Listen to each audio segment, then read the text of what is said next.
Students, मेरी आवाज आ रही है? Yes sir, yes sir.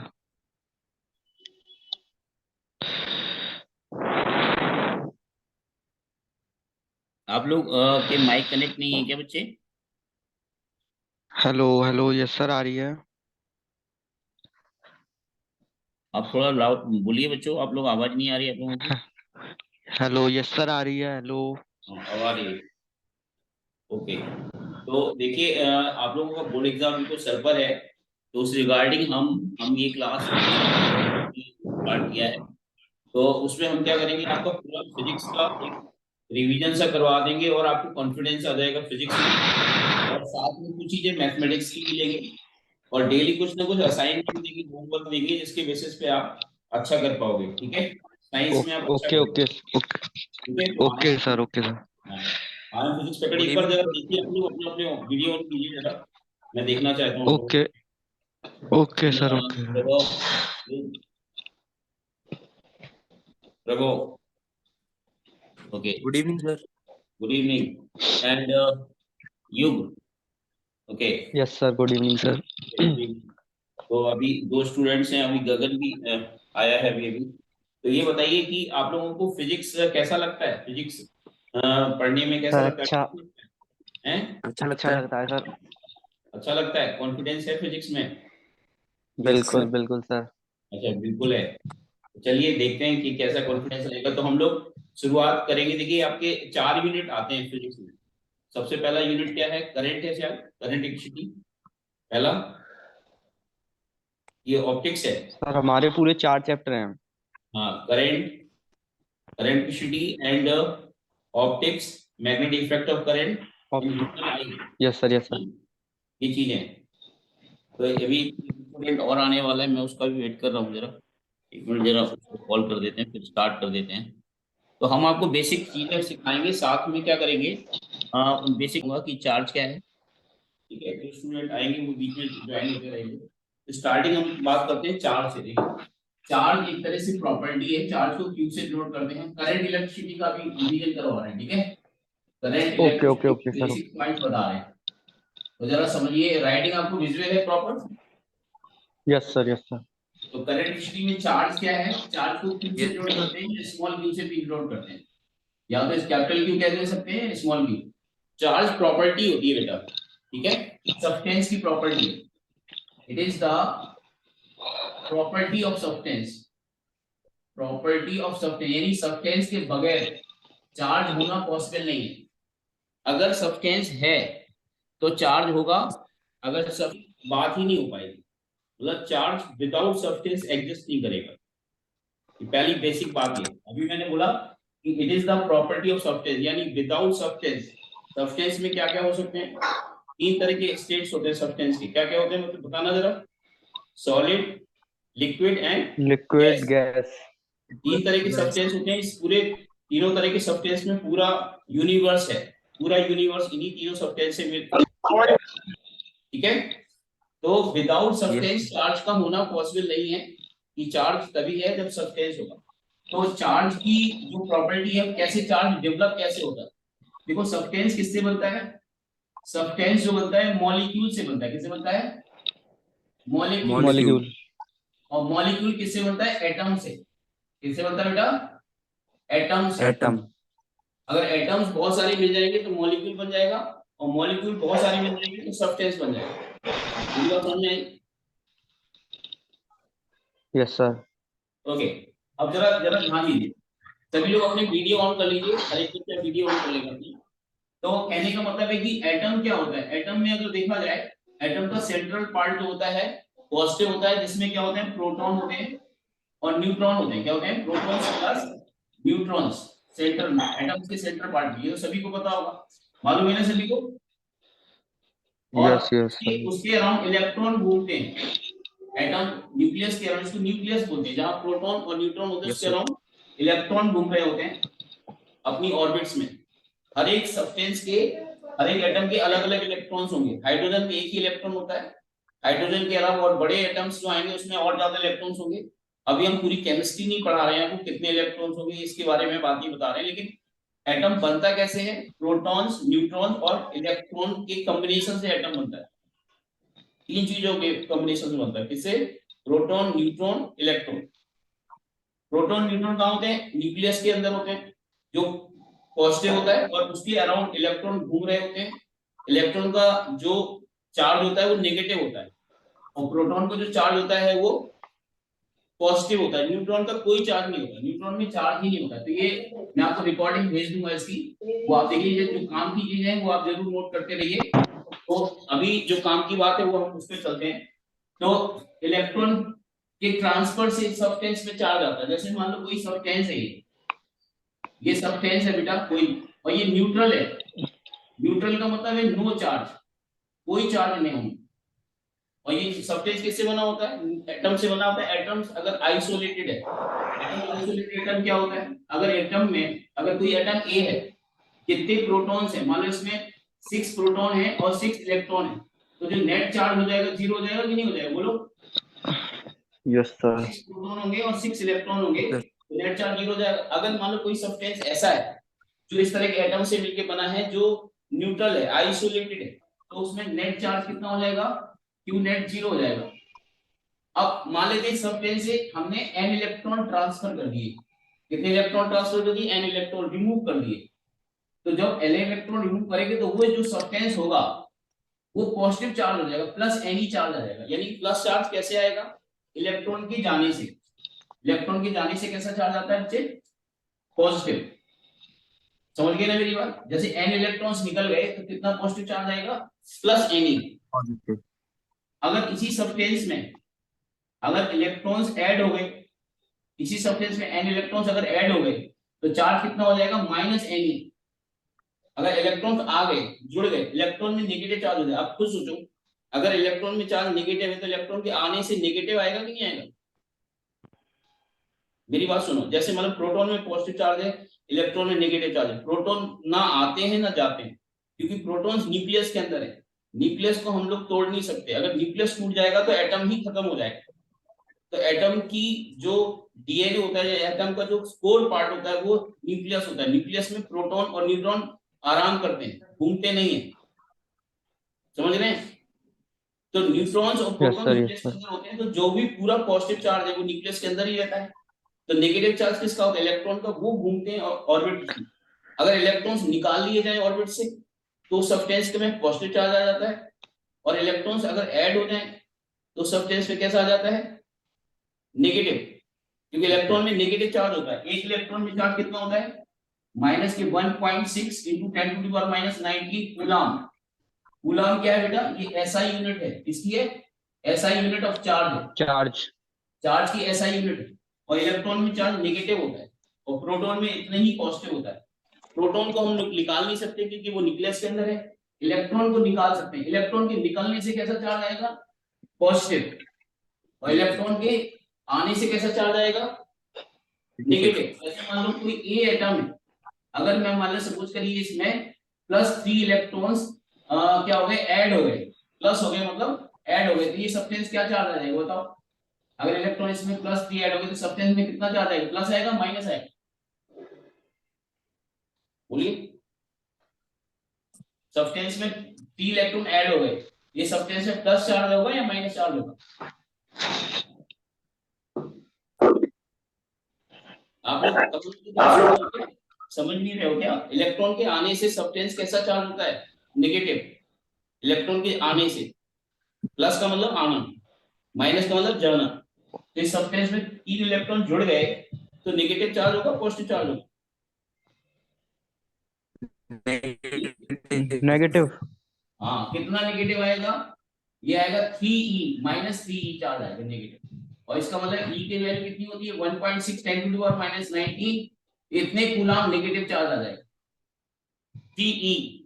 तो इससे इलेक्ट्रॉन के, और इलेक्ट्रॉन अगर इसमें से निकलते, अगर इलेक्ट्रॉन 3 इलेक्ट्रॉन निकल जाते तो इसमें चार्ज कितना होता? q बराबर +3e आता।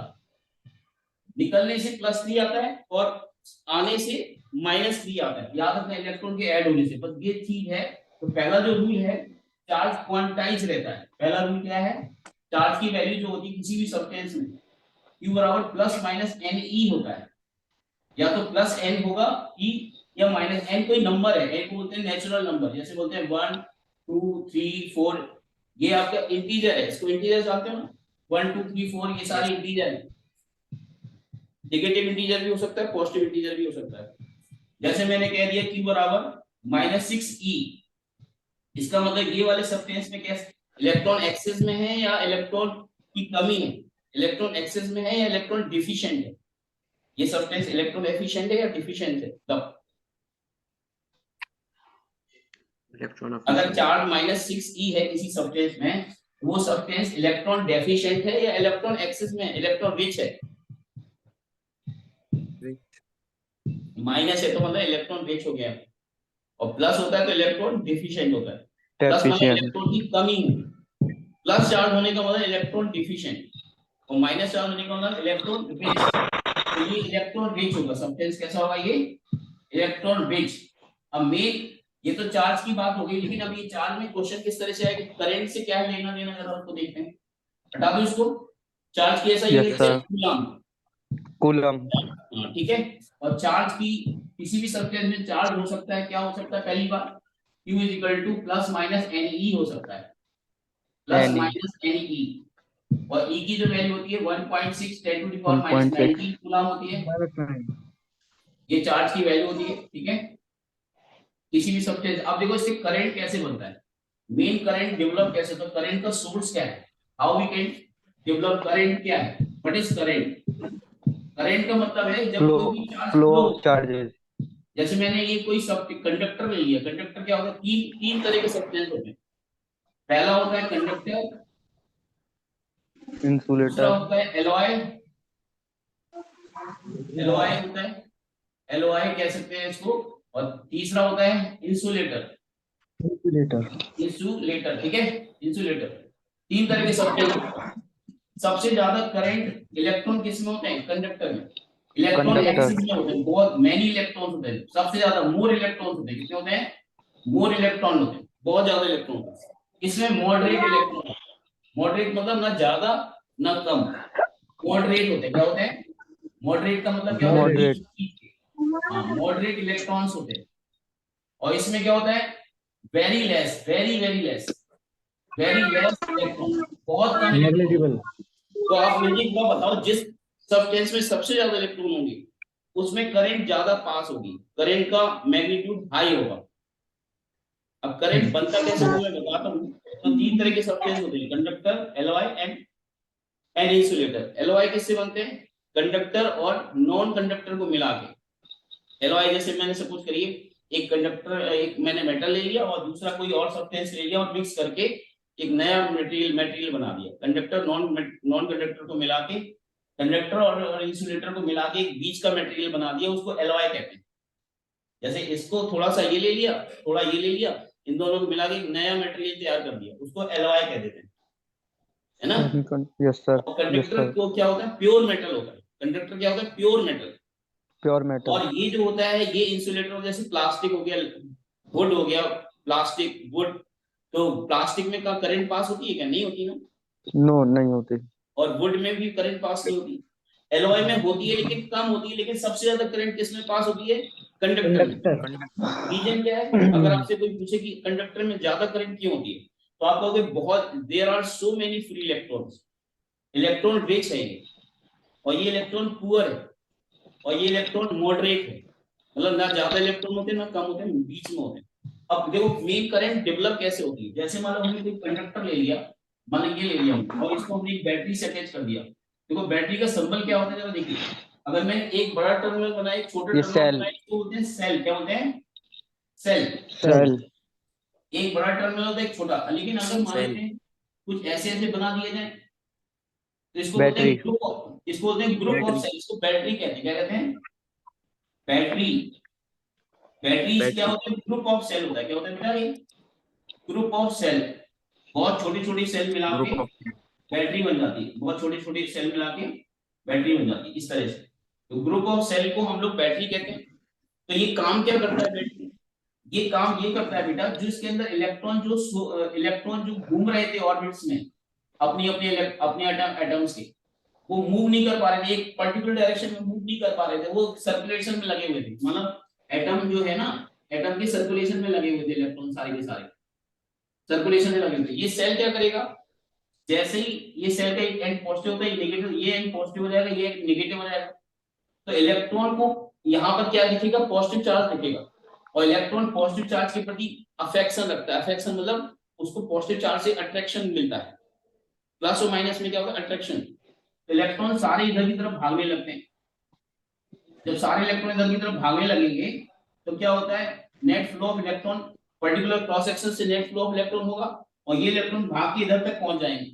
अब यहां तक पहुंचेंगे, फिर ये बैटरी क्या करेगी, इन इलेक्ट्रॉन को वर्क करेगी, इसको पॉजिटिव से नेगेटिव टर्मिनल में भेजने के लिए। इलेक्ट्रॉन को वर्क कहाँ, बैटरी को वर्क कहाँ करना पड़ता है, जब पॉजिटिव से नेगेटिव में जंप कराता है बैटरी, तो बैटरी को वर्क करना पड़ता है। देखो अपने आप से प्लस से माइनस तो जाएगा नहीं, ये इलेक्ट्रॉन में भी नेगेटिव चार्ज है, और प्लस तक तो चले आ जाएगा आराम से इलेक्ट्रॉन, लेकिन प्लस से माइनस तक जाने के लिए उसको क्या करना पड़ेगा, बैटरी को उसको पुश करना पड़ेगा, मतलब उसको धक्का देना पड़ेगा, ताकि इलेक्ट्रॉन इधर आ जाए। और जैसे ही इलेक्ट्रॉन जंप करके इधर आया, तो अब ये भी नेगेटिव और ये भी नेगेटिव, तो ये दूर भागने की कोशिश करेगा और फिर से इधर पहुंच जाएगा।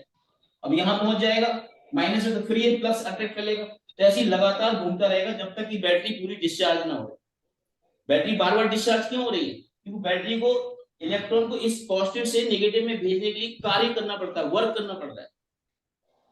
आपको सोचो ना, प्लस से माइनस में अगर किसी चीज को भेजो, नेगेटिव चार्ज को अगर प्लस से माइनस भेजोगे, और माइनस में क्या होता है, रिपल्सन, तो अगर इसको इधर भेजोगे तो बैटरी को वर्क करना पड़ेगा। मेरी बात समझ में आ रही है? Yes sir. तो बैटरी को जो वर्क करना पड़ेगा, तो work done per unit charge, उसको ईएमएफ ऑफ सेल बोलते हैं। क्या होते हैं, इलेक्ट्रोमोटिव फोर्स बोलते हैं। क्या बोलते हैं इसको, इलेक्ट्रोमोटिव फोर्स। यानी इलेक्ट्रोमोटिव फोर्स क्या है, ईएमएफ ऑफ सेल है। क्या है ये बेटा, जो वोल्टेज, एक तरह से वोल्टेज का काम करता है। क्या करता है, वोल्टेज या पोटेंशियल डिफरेंस का काम करता है। तो जरा ये इसको ढंग से जरा नोट कर लेना, ये इंफॉर्मेशन इंपॉर्टेंट है सभी के लिए। ये जरा नोट कर लो बच्चों, ठीक। ये कहानी समझ में आएगी, करंट क्यों फ्लो होती है, करंट का सोर्स क्या है फ्लो होने का। कंडक्टर के अंदर इलेक्ट्रॉन होते हैं, अपने आप मूव नहीं करते। कंडक्टर में आप क्या करोगे, इसको यहाँ से पूरा क्लोज सर्किट बनाना पड़ेगा, और क्लोज सर्किट बनाने में बना के खाली क्लोज करने से भी इलेक्ट्रॉन फ्लो नहीं होंगे, जब तक कि हमें यहाँ पर एक सोर्स ऑफ वोल्टेज न लगाएं। और सोर्स ऑफ वोल्टेज को सेल कहते हैं या बैटरी कहते हैं। ये क्या करता है, कंडक्टर के एंड के अक्रॉस पोलैरिटी डेवलप करता है, यानी प्लस और माइनस डेवलप करता है। तो प्लस माइनस डेवलप होने से क्या होता है, इलेक्ट्रॉन मूव करते हैं, और फिर जैसी बैटरी के नजदीक आते हैं तो बैटरी उसको जंप करा देता है। तो उसमें बैटरी को वर्क करना पड़ता है, work done per unit charge flow, that is called EMF of cell. इसको बोलते हैं ईएमएफ ऑफ सेल। ईएमएफ का मतलब बोले तो इलेक्ट्रोमोटिव फोर्स। अगर कोई पूछे इलेक्ट्रोमोटिव फोर्स या ईएमएफ का यूनिट क्या है, तो यूनिट निकाल सकते हैं वर्क की। डब्ल्यू क्या है, वर्क। वर्क की यूनिट तो सभी जानते हैं, जूल होता है। अरे बोलो, चार्ज की यूनिट क्या होती है, कूलम। अरे होती है कि नहीं, कूलम। तो ईएमएफ की यूनिट क्या हो जाएगी, joule. 1 joule 1 divide by 1 coulomb, इसको 1 वोल्ट बोलते हैं। क्या होते हैं, 1 वोल्ट। अगर आपसे पूछे कि ईएमएफ का यूनिट क्या है, वोल्ट। 1 कूलम, 1 जूल का वर्क करना पड़ता है बैटरी को 1 कूलम चार्ज को जंप कराने। तो आप इस तरह से लिख सकते हो कि EMF क्या है, it is the amount of work done in moving charge from positive to negative terminal of a cell, and its unit is volt. इतने से काम खत्म हो गया। तो ये करंट का सोर्स है। तो करंट की डेफिनेशन यही से स्टार्ट होती है, flow of charge per unit time. यानी करंट इज इक्वल टू क्या होता है, delta Q by delta T, मतलब net flow of charge per unit time. इसी को बोलते हैं, छोटे से टाइम के लिए अगर लिखेंगे तो dq बाई dt बोलेंगे, शॉर्ट पीरियड के लिए बोलेंगे dq by dt। Small time के लिए स्मॉल चार्ज फ्लो होता है, लेकिन ज्यादा टाइम के लिए ज्यादा चार्ज फ्लो। डेल्टा जो शब्द लगाते हैं वो ज्यादा के लिए लगाते हैं, डेल्टा मतलब लार्ज, और स्मॉल डी लगाते हैं जो स्मॉल, इसको लेते हैं स्मॉल के लिए। ये बात समझ में आएगी आपको, करंट का मतलब क्या है। इसका स्क्रीनशॉट भी ले लिया करो, जैसे अगर नोट ना कर पाओ तो इसको स्क्रीनशॉट ले लिया करो, ठीक है। तो करंट कैसे बनता है, करंट का मेन ऑरिजिन क्या है, ईएमएफ क्या होता है। ईएमएफ एक तरह से वोल्टेज होता है जो बैटरी को work done per unit charge के बराबर होता है, वर्क अपॉन चार्ज के बराबर, इसकी यूनिट वोल्ट होती है। अब आगे बढ़ते हैं, तो इसमें क्वेश्चंस कैसे आएंगे, देखिए इसमें बहुत सिंपल से क्वेश्चन बनते हैं। हटा दो इसको। Yes sir. देखो इसमें क्वेश्चन कैसे बनेंगे, देखिए जैसे उसने कह दिया कि ये कंडक्टर है, लिख लीजिए क्वेश्चन, जरा बनाइए सभी लोग। इन ए कंडक्टर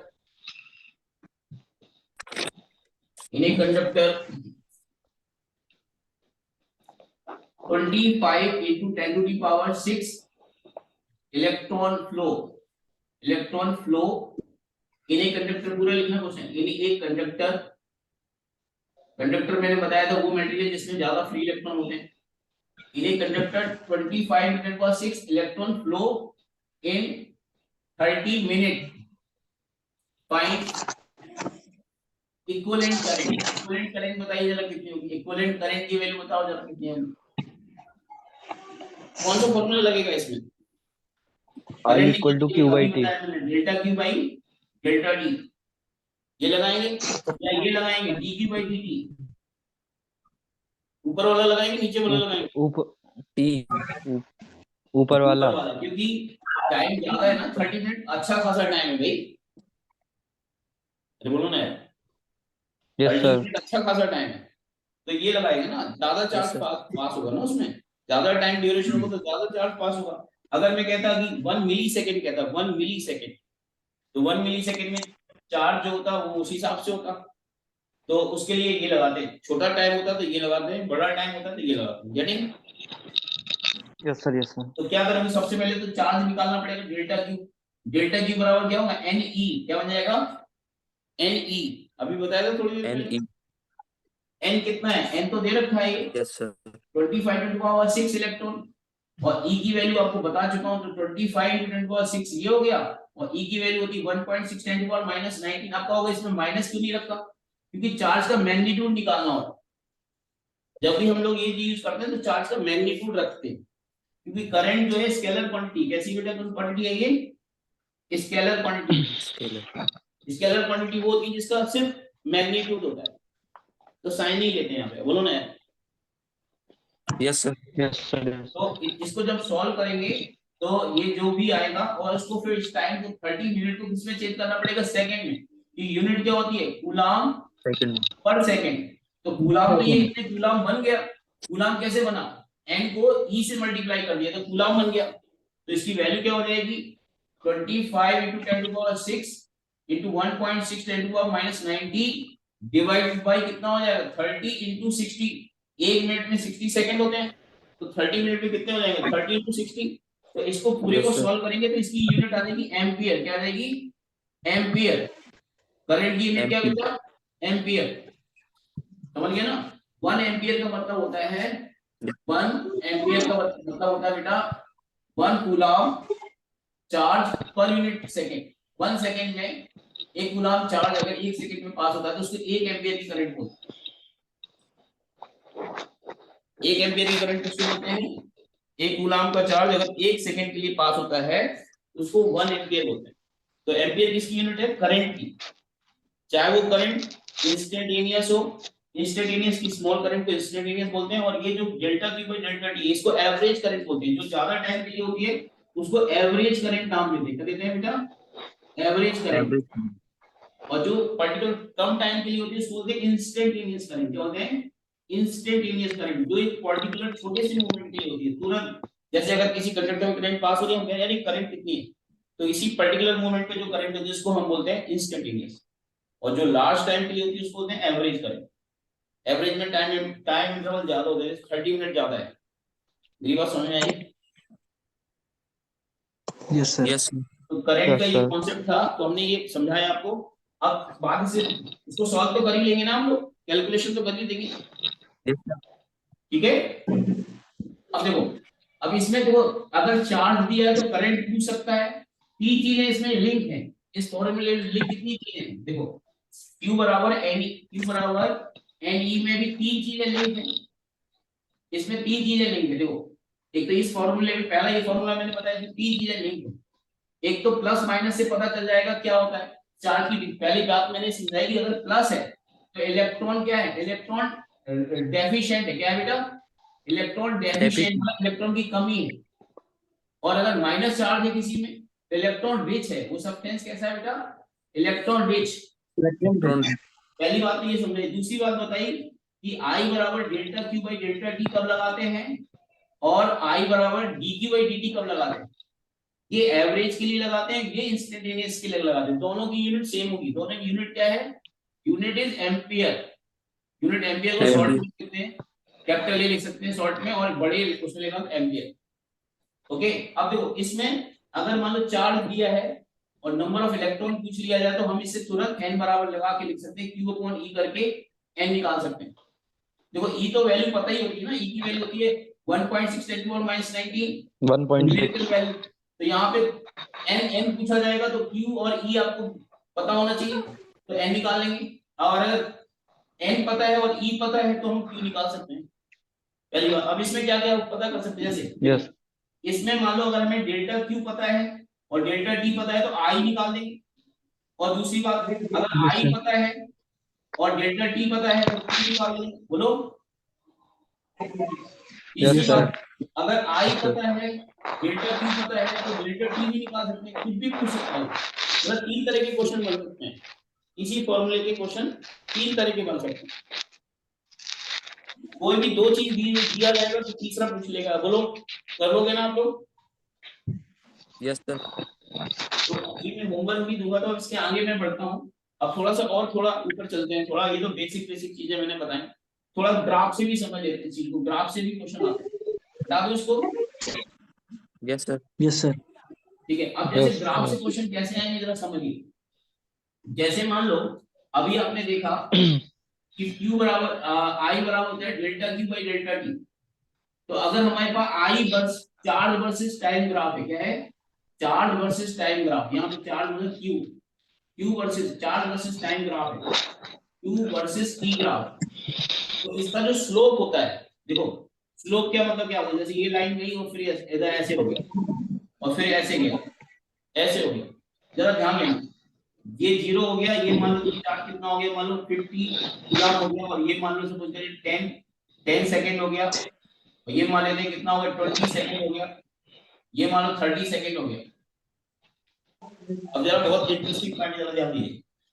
जब भी चार्ज वर्सेस टाइम ग्राफ हो तो उसका जो एंगल होता है टेन थीटा, जानते हो right angle triangle tan theta कैसे निकालते हैं? यस सर यस सर अगर बी ये अपॉन डी परपेंडिकुलर P है और बेस इसका B है तो टेन थीटा की वैल्यू क्या होगी? परपेंडिकुलर अपॉन बेस ना। यस सर इसको यस सर। स्लोप कहते हैं। इसको क्या बोलते हैं? स्लोप। क्या बोलते हैं?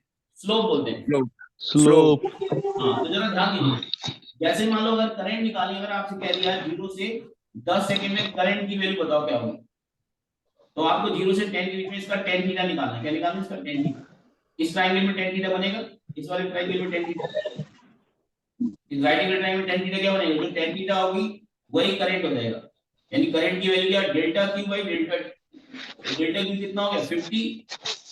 अरे यहां से यहां तक 50 हुआ ना, यस सर और डेल्टा टी कितना हुआ? 10। कितना हुआ? 5 10 ये बात समझ में आई कि नहीं आई? यस सर अगर आपसे यही कहा जाए इसमें, जरा 10 से लेकर 20 तक, 20 ड्यूरेशन में करंट बताओ, जरा 10 से 20 तक करंट बताओ, और ये करंट कौन सी होगी? एवरेज करंट होगी, क्योंकि टाइम इंटरवल ज्यादा है। 10 से 20 तक करंट कितनी होगी बताओ? 10 से 20 के बीच में लाइन है, ये स्ट्रेट लाइन है। डेल्टा क्यू कितना होगा 10 से 20 में? डेल्टा क्यू कितना होगा? ये एक बच्चे ने ये लेट के जो पढ़ रहा है ये उठ के बैठ जाए। कौन बच्चा है ये?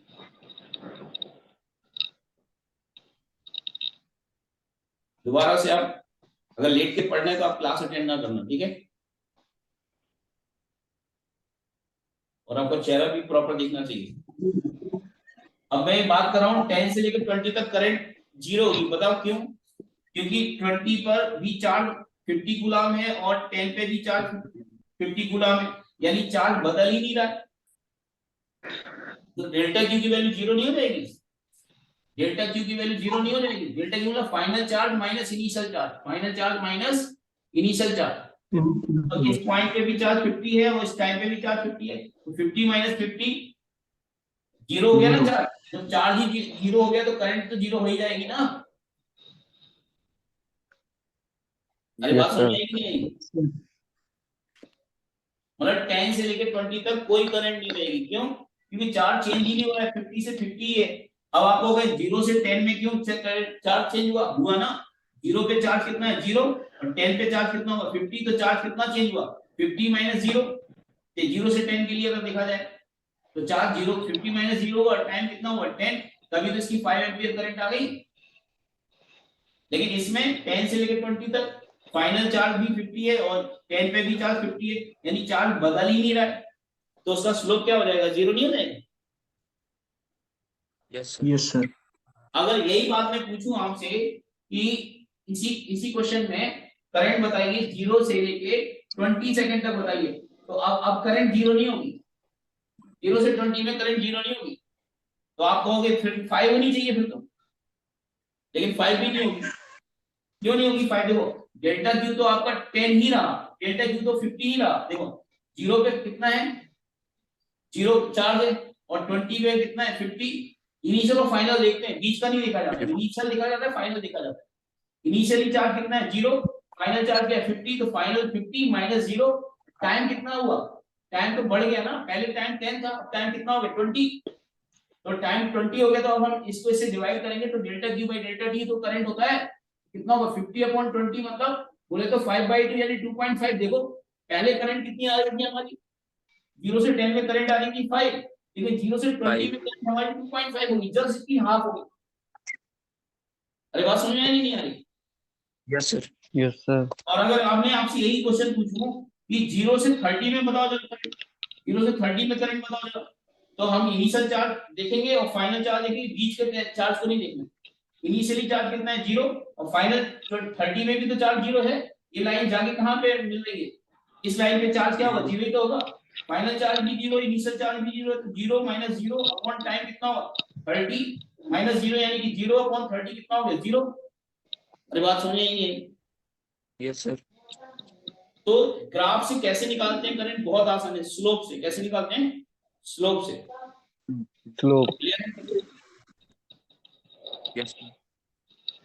तो ये आगे बढ़े, हटा दें इसको। Yes, sir. Yes, sir. अब देखिए एक चीज और इसमें पूछी जाती है, चार्ज अगर दिया है और इसमें मान लो सपोज करिए करंट अगर दे दी हमें, तो हम लोग चार्ज निकाल सकते हैं। देखो अगर हमें आई दिया है क्वेश्चन में और टी दिया है तो चार्ज निकाल सकते हैं। चार्ज कैसे निकालते हैं अभी बताया, देखो delta Q by delta T बराबर Q होता है equal आई। to. अगर हमें चार्ज निकालना है तो क्या होगा आई इंटू डेल्टा टी हो जाएगा ना? तो बोलो Yes, sir. अब यहाँ पे Yes, जरा sir. ध्यान दीजिए, अगर हमारे पास करंट वर्सेस टाइम ग्राफ है तो इसका जो एरिया होता है, एरिया जानते हो ना, एरिया 0 से यहाँ पे टाइम कितना है टी नॉट। अगर आपसे कहा 0 से टी नॉट तक चार्ज बताओ कितना फ्लो हुआ, तो एरिया निकालना क्या है, area area of I T graph. I और टी ग्राफ का जो एरिया होगा वो हमें क्या देगा, चार्ज दे देगा, इक्वल टू चार्ज के बराबर होगा। दो चीजें इंपॉर्टेंट, तो चार्ज पे कितने सारे क्वेश्चन करेंगे, बन सकते हैं क्वेश्चन कि एरिया क्या रिप्रेजेंट, डायरेक्ट वो क्वेश्चन पूछ ले कि Q और T का जो स्लोप होता है, Q और T का जो स्लोप होगा वो स्लोप क्या रिप्रेजेंट करेगा, करंट। लेकिन अगर I और T का जो एरिया होगा ये क्या रिप्रेजेंट करेगा, चार्ज। इंपॉर्टेंट पॉइंट लिख लो जरा सही बच्चों, Q और T का जो स्लोप होता है वो करंट देता है, Q और T ग्राफ का स्लोप यानी tan थीटा, और लेकिन I और T ग्राफ का एरिया क्या देगा, चार्ज। ये इंपॉर्टेंट बात है, तीन इंपॉर्टेंट बात सीखनी है, समझ आया नहीं आया? Yes, sir. अगर करंट और टाइम ग्राफ दिया हो, ग्राफ तो जानते हो ना, जो ग्राफ इस तरह से खींचा जाता है उसको ग्राफ बोलते हैं, उसका एरिया, जैसे मान लो एक छोटा सा क्वेश्चन मैं पुट अप करता हूँ, हटा दो इसको। Yes, sir. देखो जैसे मान लेते हैं हमने एक छोटा सा क्वेश्चन दे रहा हूं मैं, जैसे मान लो यहाँ पे हमने आई दे दिया और यहाँ पे टाइम दे दिया, आई बोले तो करंट, टी बोले तो टाइम, और मान लेते हमने कुछ इस तरह से दे दिया, ये दे दिया, ये क्या बन रहा है, ट्रेपीजियम बन रहा है नहीं बन रहा है, बोलो ट्रेपीजियम का एरिया Yes, निकालना तो Yes, आता होगा। ये मान लेते हैं 0 सेकंड है और ये मान लेते हैं 2 सेकंड है, ये मान लेते हैं 4 सेकंड है और ये मान लेते हैं 5 सेकंड, और ये वाली वैल्यू मान लेते हैं 10 एम्पियर। ये करंट की यूनिट एम्पियर है और टाइम की यूनिट सेकंड है। अगर आपसे कहा जाए इसमें 0 से लेके 5 तक, 0 से लेके 5 यहाँ पर है, आप इसमें बताइए चार्ज फ्लो बताइए कितना होगा, चार्ज फ्लो तो आपको क्या निकालना पड़ेगा, इसका एरिया निकालना पड़ेगा, ये वाला एरिया निकालना पड़ेगा। अभी अभी मैंने बताया कि आई वर्सेस टी ग्राफ का जो एरिया होता है वो चार्ज देता है, अभी बताया ना, चार्ज देता है। ये बोलो। यस तो सर। ट्रेपीजियम का एरिया जानते हो क्या Yes, होता है, half sum of parallel side. कौन सी साइड पैरेलल, एक तो ये साइड, एक तो ये साइड है और ये साइड है, आपस में कैसी पैरेलल। ट्रेपीजियम के एरिया पता है ना, half sum of parallel side.